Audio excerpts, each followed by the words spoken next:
Bismillahirrahmanirrahim. Assalamu alaikum 9th class. I hope you all are well. بیٹا as you know کہ آپ کا جو فرسٹ چیپٹر ہے وہ ہم نے ختم کر لیا ہے. آج اس کا آبجیکٹیو ڈے ہے. تو سب سے پہلے ہم دیکھیں گے شارٹ کویشچن آنسرز کو, جیسے کہ آپ کی بک میں مینشن ہے یہ والے. قائد اعظم نے فرسٹ آپ کا کویشچن ہے, قائد اعظم نے 1 جولائی 1948 کو اسٹیٹ بینک کا افتتاح کرتے ہوئے کیا فرمایا. ٹھیک ہے, تو ہم دیکھیں گے قائد اعظم نے 1 جولائی 1948 کو اسٹیٹ بینک کا افتتاح کرتے ہوئے فرمایا کہ مغرب کے معاشی نظام نے انسانیت کے لیے ناقابل حل مسائل پیدا کیے ہیں. ناقابل حل مسائل وہ ہوتے ہیں جن کو حل نہ کیا جائے, اور مغرب کا معاشی نظام بیٹا ایز یو نو کہ وہ سود پر مبنی ہے, تو اس لیے اس نے انسانیت کے لیے مسائل ہی مسائل پیدا کیے ہیں. اس لیے قائد اعظم کہہ رہے ہیں, اور یہ لوگوں کے درمیان انصاف قائم کرنے میں ناکام رہا ہے. اس لیے ہمیں دنیا کے سامنے ایک ایسا معاشی نظام قائم کرنا ہے جو اسلام کے صحیح تصور مساوات مین برابری اور سماجی انصاف کے اصولوں پر مبنی ہو. یعنی وہ سوشل جسٹس پر, یعنی سماجی انصاف, یعنی معاشرے میں سب لوگ برابر ہیں اسلام کی روح سے. تو دیٹس وائی رول بھی وہ ہونا چاہیے, خواہ وہ سیاسی ہو, سماجی ہو, معاشرتی ہو, معاشی ہو, جس میں سب لوگ برابر ہوں. تو اس وجہ سے قائد اعظم نے کہا ہے کہ مغرب کا جو معاشی نظام ہے اس نے انسانیت کے لیے مسائل پیدا کیے ہیں. دیٹس وائی ہمیں ایک ایسا نظام پیدا کرنا ہے جو سماجی انصاف یعنی سوشل جسٹس کے برابر ہو یا اس پر بنا ہو. Is it clear? آپ کا سیکنڈ کوشچن ہے بیٹا, دو قومی نظریہ سے کیا مراد ہے. تو دو قومی نظریے سے مراد یہ ہے کہ برصغیر پاک و ہند میں دو بڑی قومیں آباد ہیں, ایک ہندو اور دوسری مسلم. جب بھی دو قومی نظریے کا ذکر آئے گا آپ نے اس ڈیفینیشن کو اپنے مائنڈ میں بٹھا لینا ہے کہ دو قومی نظریے سے مراد یہ تھا کہ برصغیر میں دو قومیں آباد ہیں, جبکہ ہندو انگریز یہی کہتے تھے قائد اعظم کو کہ برصغیر میں ایک قوم آباد ہے. وہ یہی کہتے تھے کہ جب یہاں پر مسلمانوں کو اپنے مذہب کی ادائیگی میں کوئی پابندی نہیں ہے تو وہ لوگ ایک بن کر کیوں نہیں رہتے. لیکن دو قومی نظریے سے مراد یہ ہے کہ برصغیر پاک و ہند میں دو بڑی قومیں آباد ہیں, ایک ہندو اور دوسری مسلم. یہ دونوں قومیں صدیوں تک اکٹھا رہنے کے باوجود ایک دوسرے میں گھل مل نہ سکیں. ٹھیک ہے, اس کے بعد ہے بیٹا نظریہ پاکستان کی تعریف ہے.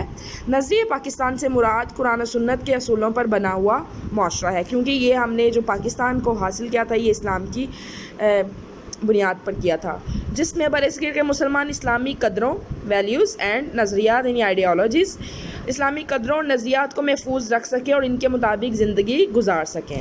اوکے, اس کے بعد ہے عقیدہ رسالت کا مطلب ہے عقیدہ رسالت کی تعریف کریں.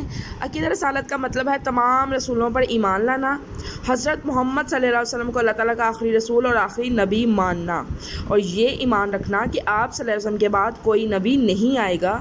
عقیدہ رسالت کا لازمی جز ہے. ٹھیک ہے, یعنی سب رسولوں پر بھی ایمان رکھنا, اور ساتھ ہی ساتھ یہ کامل ایمان رکھنا کہ حضرت محمد صلی اللہ علیہ وسلم کے بعد اس دنیا میں کوئی نبی نہیں آئے گا. آپ صلی اللہ علیہ وسلم خاتم النبیین ہیں. عقیدہ رسالت کا لازمی جز ہے کہ اس کا انکار جو کرے گا بیٹا وہ مسلمان نہیں ہو سکتا. جو بھی عقیدہ رسالت کا اور خاتم النبیین کا انکار کرے گا. ہندوستان میں ایسٹ انڈیا کمپنی قائم کرنے کا مقصد کیا تھا. ٹھیک ہے, ایسٹ انڈیا کمپنی کا مقصد, یہ اس کی ہیڈنگ ہے, انگریزوں نے ایسٹ انڈیا کمپنی مغل بادشاہ جہانگیر اور شاہ جہاں سے تجارت کی غرض سے 1600 میں قائم کی تھی.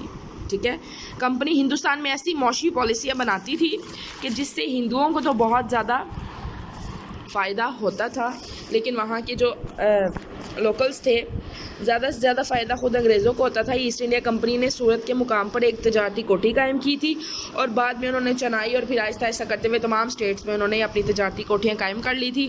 اس کو زیادہ فائدہ خود انگریزوں کو ہوتا تھا, جبکہ وہاں کے لوکلز جو ہندو اور مسلم تھے, ہندوؤں کو بہت کم ہوتا تھا, اور جبکہ مسلمانوں کو تو وہ کسی خاتے میں قائم ہی نہیں کرتے تھے وہ. اور وہاں پر جو مسلم ٹریڈرز تھے, مسلم انٹرپرینیورز تھے, وہ سارے جو پس کے رہ گئے تھے. اب یا پھر کبھی نہیں کہ عنوان سے شورائ آفاق کتابچہ کب اور کس نے جاری کیا.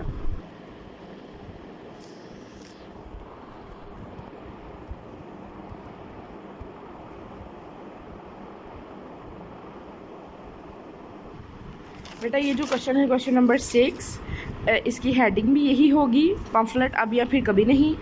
اور اس کا جو آنسر ہے وہ یہ ہے کہ چودھری احمد علی نے انگلینڈ میں جب وہ قیام تھے تعلیم کے لیے تو انہوں نے 28 جنوری 1933 کو اب یا پھر کبھی نہیں، ناؤ اینڈ نیور کے عنوان سے ایک کتابچہ جاری کیا تھا جو تحریک پاکستان کے لیے مضبوط دیوار بنا. بیٹا کتاب ہوتی ہے زیادہ صفحات کی، کتابچہ ہوتا ہے بہت 10-20 صفحات پر مشتمل، تو اس لیے اس کو کتابچہ کہتے ہیں. جو تحریک پاکستان یعنی پاکستان کے لیے مضبوط دیوار بنا تھا، کیونکہ اس کے اندر چودھری احمد علی نے نام تجویز کر دیا تھا ہماری ریاست کے لیے پاکستان. ٹھیک ہے، تو کیا تھا، برصغیر کے مسلمانوں کے ساتھ ساتھ دیگر قومیں بھی لفظ پاکستان سے آشنا ہوئیں.